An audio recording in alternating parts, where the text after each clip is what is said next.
Assalamualaikum warahmatullahi wabarakatuh. Jumpa lagi bersama Om Chandra. Kali ini saya akan membahas tentang komponen dan rangkaian listrik sederhana. Oke, sebagai pengantar, saya ingin sedikit menunjukkan mengapa sih penting sekali kita mempelajari listrik.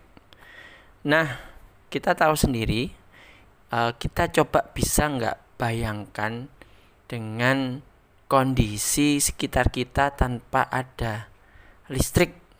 Nah, apalagi dengan kondisi kita sekarang yang belajar itu kayaknya sudah sangat butuh itu yang namanya perangkat-perangkat elektronik yang pasti menggunakan listrik.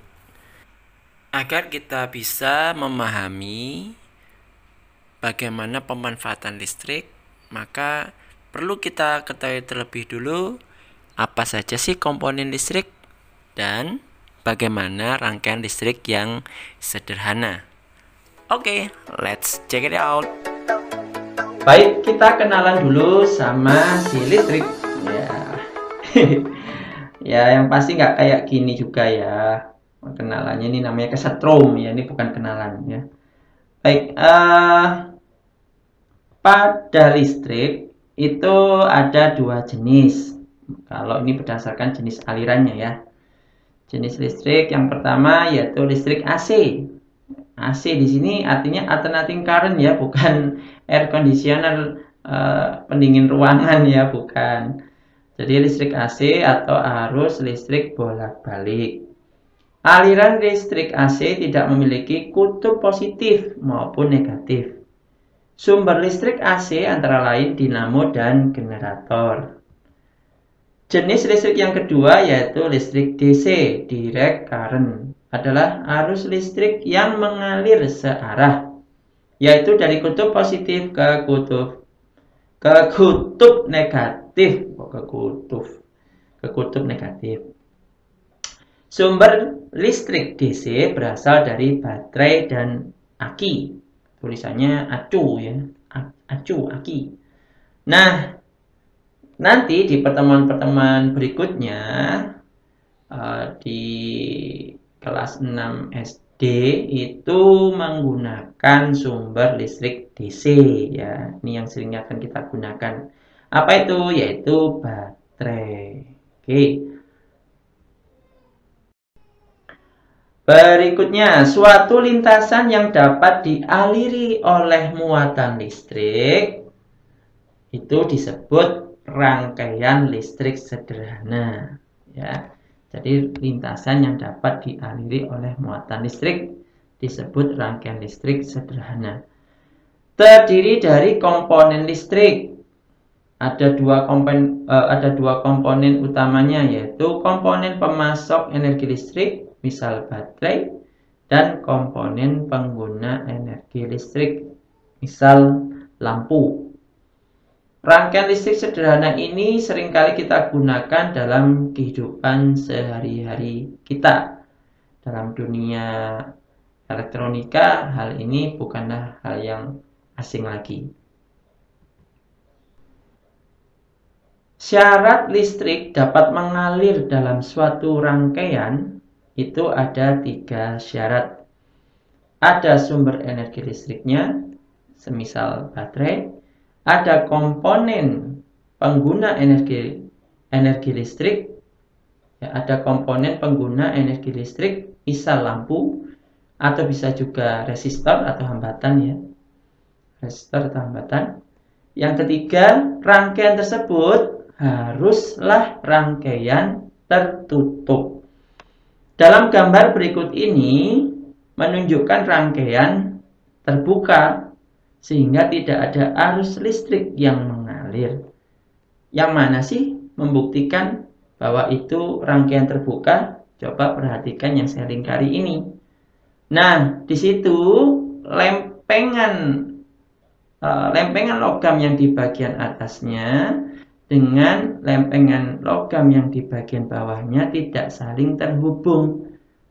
Nah, ini dalam sakelar itu intinya ada 2 lempengan gitu ya. Kalau itu saling dihubungkan, maka saklar tersebut berarti artinya dalam kondisi on, maka rangkaiannya menjadi tertutup. Tapi kalau terbuka seperti itu di gambar ya, kalau terbuka seperti itu artinya tidak saling bertemu antara dua lempengan itu, maka saklar ini dalam kondisi off atau rangkaiannya terbuka. Nah, nggak ada arus di sini, nggak ada arus listrik yang mengalir. Oke, bagaimana cara membuat rangkaian listrik sederhana? Coba kita simak video berikut ini. Cara bikinnya gak pakai ribet, gampang sekali rangkaian listrik sederhana itu. Pertama, baterai ya, boleh baterai apapun sih. Ini kebetulan saya punya baterai nih, bekas mainannya anak saya masih bisa dipakai kok. Terus kemudian nih lampu LED ya, ini sudah ada kabelnya. Nah, saat memasangkan kita harus tahu terlebih dulu mana yang positif, mana yang negatif ya pada baterai yang kita pakai. Sebab kalau nanti pasangnya salah ya nggak nyala lampunya. Nah, sekarang lampu LED-nya ini ya, ini saya kenakan di bagian yang negatif, yang kawat panjang ini yang sudah terhubung ini saya kenakan di bagian yang positif. Coba kita lihat ya, ini kita hubungkan. Oh, nyala. Coba kalau kita balik nggak nyala. Nah, kita balik, udah nyala. Nyala. Nah, jadi posisinya harus benar seperti ini ya. Oke, terus nyala.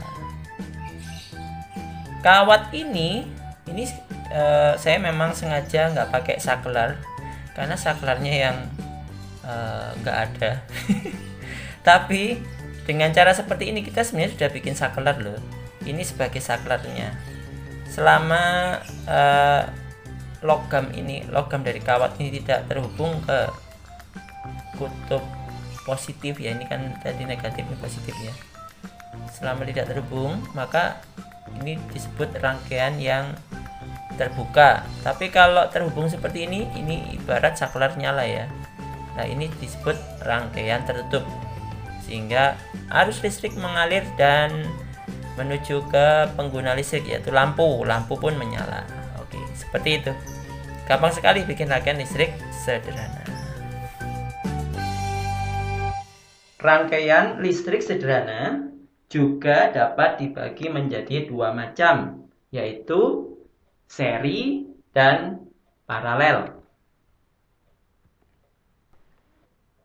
Rangkaian listrik seri memiliki ciri-ciri disusun secara berurutan dan berada dalam satu jalur.